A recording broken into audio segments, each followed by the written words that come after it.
One of the film festivals I particularly enjoy each year is CASFFA, the Czech and Slovak Film Festival of Australia. And it's time for the 11th CASFFA. And it's my great pleasure to be speaking to the artistic director of CASFFA, uh, Ali Bak, who is the artistic director. And he's just left me for the moment. And I think he's back. And yes, there you are. Okay. Hello, Can Ali. you, Good to am talk I to you. live now? All Hi, right. good to talk to you too, Peter. Now, first of all, tell me about the challenges you faced in finding films from Czechia and Slovakia to program this year's festival. Mm. The challenge was actually finding, it would have been easier if we had a 20 film program as opposed to originally a 6 film program, because there was a lot of good movies to choose from this year. I suppose we picked in the end movies that sort of played into this year's theme. Uh, but originally we were looking at 6 films, and that's actually broadened into 11, which is one of our largest lineups of any year. So in terms of actually finding movies that we wanted to show on screen, it wasn't a significant challenge at all. The biggest challenge was trying to, uh, you know, tell and select only a few of an otherwise really impressive slate of movies from both countries. Okay. And I gather the film industry, in particular in Czechia, has improved and that more films are being produced. Yeah, absolutely. And yeah, you're right, particularly in the Czech Republic. And it's a lot of filmmakers. Perhaps they've been in lockdown for 2 years and they have just been holding on to these ideas. But it's really impressive and really exciting to see filmmakers. Often it's their first or second film, and they just have distinct and daring stories that they want to tell, and they're just determined to tell them. So it's great. It's really encouraging. That is very good to hear. Now, the festival itself is running in Melbourne at the Classic and Lido cinemas from October 5th to the 8th, and then in November in Adelaide. Let's talk about, first of all, the films that you programmed, and then we'll talk about what's screening at the Cinematheque. But Yeah, great. I noticed the opening night film, The Chambermaid. Tell me more about that film.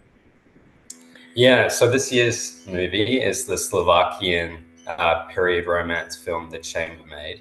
Uh, it's a film that bears a lot of soul and heart, and for an opening night film, you kind of want to, at least in my opinion, want a movie that sort of plays into that.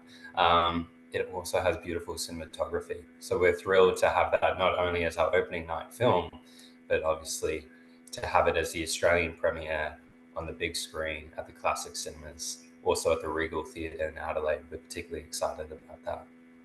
Yes, it's great that you're both in Melbourne and in Adelaide, which is good to see. So let's run through some of the other films. Um, Yeah. the The Ballad of Piaggi sounds very interesting. Yeah, exactly. It's kind of like this black and white horror mystery shrouded in myths and ballads. And it's sort of a mixing of genres. So we're particularly excited to show that. And again, to show a premiere in Victoria is especially exciting. Okay, and what about a film called Brutal Heat? Yeah, Brutal Heat is an unusual one. And it's competing for this year's best apocalyptic movie. That and Ordinary Failures are the two apocalyptic movies in this year's lineup, just by pure incident. But Brutal Heat is a coming of age story. Um, and the reason I put it in there because I didn't really want to have two apocalyptic movies in there, but its world building I think is very sort of grand and dramatic and mythological. And touching on before with the young filmmakers, this is a young filmmaker this is their first movie, and I believe he was still a student filmmaker at the time. When you hear their story on paper, you think in theory it's too expensive and too hard to pull off, and he somehow figures it out, and crafts a world that's clear and evocative. So we are particularly excited to show that. Okay. Look forward to seeing that. And you've mentioned Ordinary Failures. Let's talk about that one as well. That's right. Yeah, another highly original work, and thrilled, just like with Brutal Heat, to be showing the Australian premiere of that one. It's very, again, sort of this artistic coming of age story with the mixing of genres. Primarily, it's an apocalyptic movie, so it's very large in scope, but it's very sort of intimate and sensitive and perceptive and caring of the characters that it focuses on. Okay, very good. Now, a film I have seen, it's a really enjoyable animation, Journey to Your Land. Yeah. I mean, we always want to have an animation in our lineup, at least one. We're thrilled that we have an animation that draws in families and younger audiences. And this one particularly is playing into this year's theme. It's great to have a movie for the younger audiences that also plays into the festival's theme. And we think it's a great movie for both children and adults. Absolutely agree. Yes, I really enjoyed it. You've mentioned the theme, which is the spirit of independence. How did that come about? Well, this year marked the 30th year anniversary of the dissolution of Czechoslovakia. We wanted to base the theme around that occasion in some way. So many of the films in CASFFA 2023 focus on this spirit of independence, which is the theme for this year's program. Many of the characters embody that spirit in one way or another with movies that we've programmed, but it's also apparent in the directors and the creative teams behind the movies. As I said, most of these films, or a good deal of them, are made by very sort of ambitious, sort of highly independent filmmakers, often on a smaller budget. So we're playing into that. We're celebrating that component of independence as well as the independence that the characters might embody.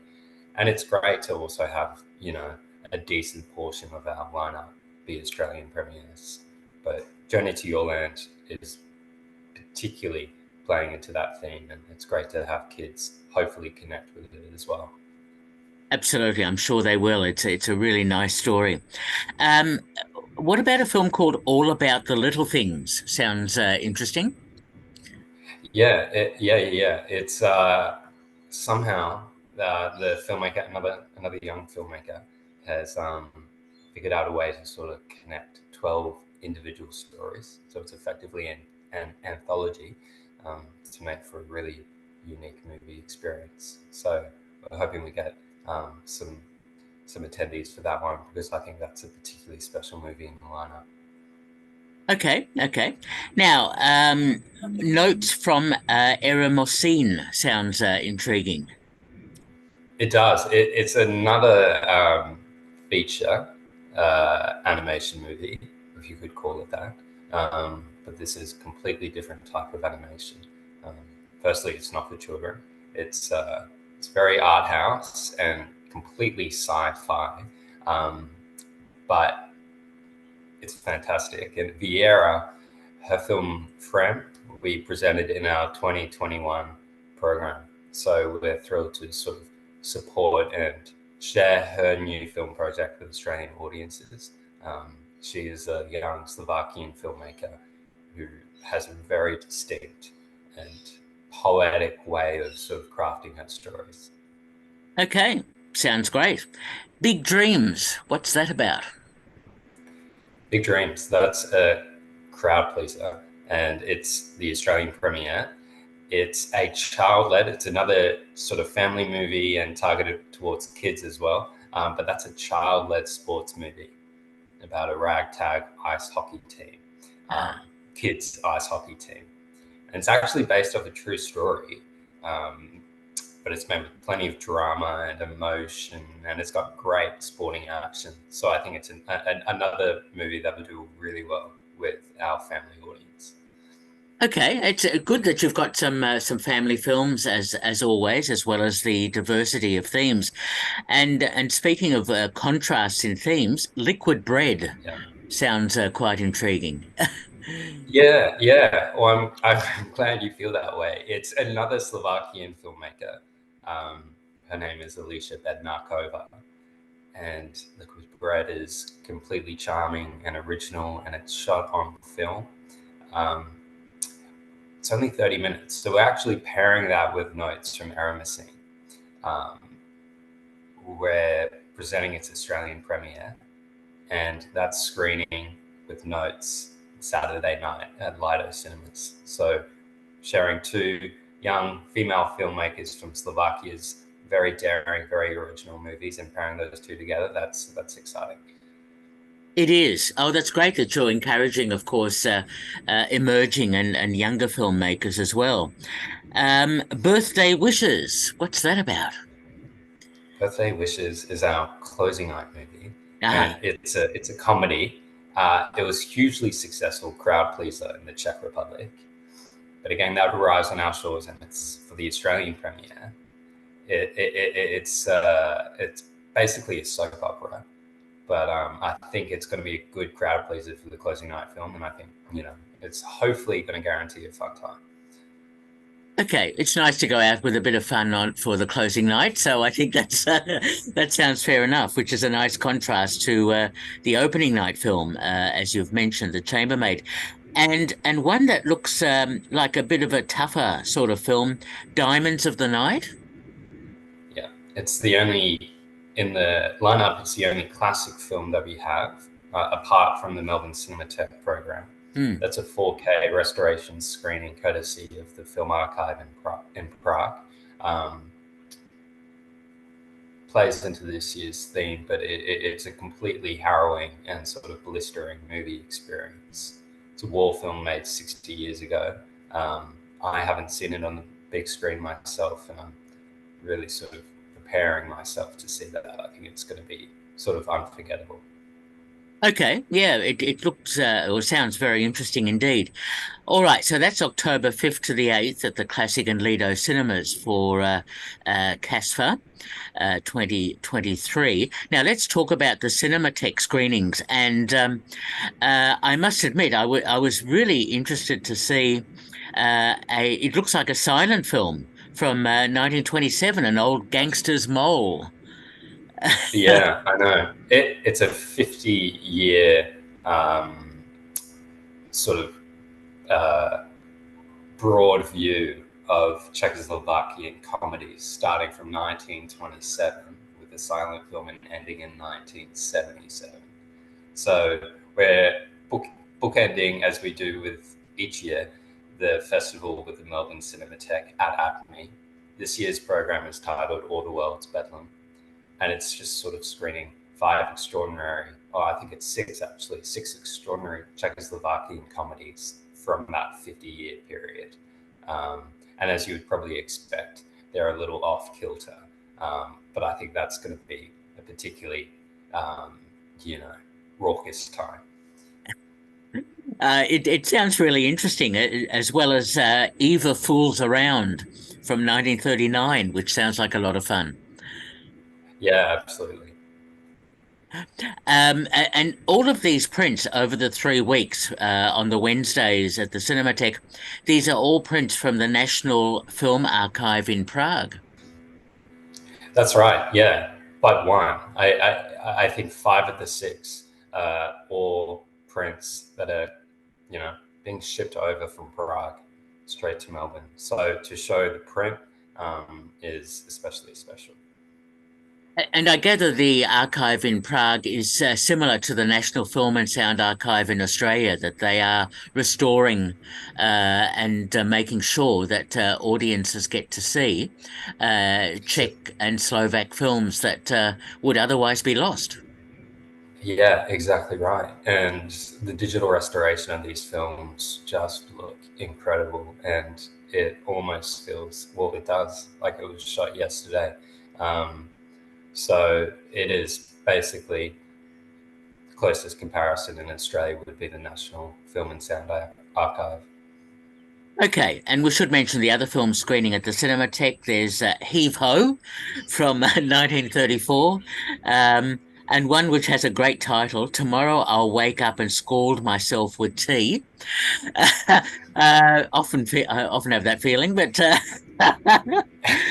and Happy End and You Are a Widow, Sir, which goes up to 1971. So it's a really eclectic collection of films there.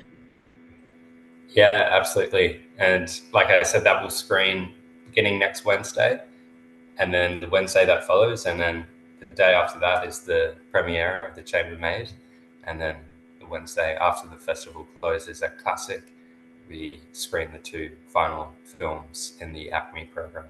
Yes, yes. No, it looks like a really good program, and well done on that, Ali. It's always interesting to see films from Czech Republic and from Slovakia. So let's talk about the website and how people can book tickets, etc. Yeah, absolutely. So if you go into casffa.com.au, you'll see the lineup, you'll see the schedule, you'll see the films. Through there, you can access the booking of film tickets, and that goes and takes you to the individual theatre websites. General admission tickets are $20 in both Melbourne and Adelaide, and concession tickets are $15. Tickets for the opening night and closing night is slightly more, but included in that is not only a movie ticket, it's also drink, food, and a special performance before the screening. Sounds very good indeed. So that's CASFFA, the Czech and Slovak Film Festival of Australia 2023. And Ali, before I let you go, you probably know what I'm going to ask you now. Apart from everything that's in the festival, have you seen any other films that have impressed you? I haven't seen a great deal, to be honest, but a movie that impressed me at the Melbourne Film Festival was Catherine Breillat's The Last Summer. Um, Apart from that, I need to catch up on my movie watching. I haven't been to a cinema for a number of months. Okay, well, there's lots to catch up with, and one I highly recommend is Past Lives, the Korean film. It's a wonderful film. So Of course, yeah, I've uh, been meaning to see that. yes, well, American Korean. Anyway, but of course, everyone will be flocking to the Classic and Lido cinemas and Acme for the Cinematheque, for CASFFA, Czech and Slovak Film Festival of Australia, October 5th to the 8th, and the Wednesdays for the Cinematheque. Ali, as always, thanks so much for talking with me about CASFFA. Yeah, of course. Thank you, Peter. See you at the festival. Absolutely. All the best. Catch you later. Bye See bye. ya.